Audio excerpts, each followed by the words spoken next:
என்னது நூற்றுக்கணக்கான கொய் மீன்கள் இந்த தொட்டிக்குள்ள இருக்குதா? ஆமாங்க, நூற்றுக்கணக்கான கொய் மீன்கள் இருக்குது. அதை நம்ம க்ளீன் பண்ணி எப்படி நம்ம பாண்டுக்கு கொண்டு போய் சேர்க்குறோன்றதான் ஒரு விளாக் எடுத்திருக்கோம். ஆனால் அது மீன் என்ன மீன் தெரியல. ஹலோ மை டியர்,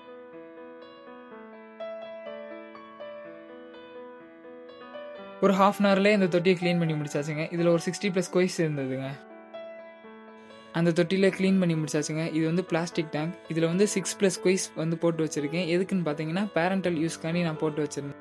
அது இப்போ எந்த சைஸில் இருக்குன்னு நீங்களே பாருங்கள். நல்ல ஒரு சைஸ் வந்துருச்சு. 1 மந்த் பிஃபோர் போயிட்டு புதுப்பட்டி ஃபிஷ் ஃபார்ம்லேருந்து வாங்கிட்டு வந்தேங்க.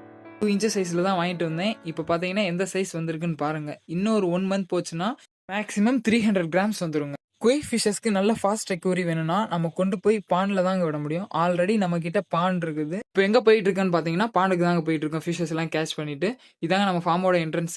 10 to 15 மினிட்ஸில் நம்ம ஃபார்முக்கு போயிடலாங்க நம்ம வீட்டில் இருந்து. இந்த பானில் தாங்க ஃபிஷஸ் எல்லாம் விட. அவ்வளோதாங்க, ஃபிஷஸ்லாம் கொண்டாந்து பானில் விட்டாச்சு. இதோட ஃபுல் வீடியோ வேணும்னா நம்ம யூடியூப்ல இருக்கு, செக் பண்ணி பார்த்துக்கோங்க.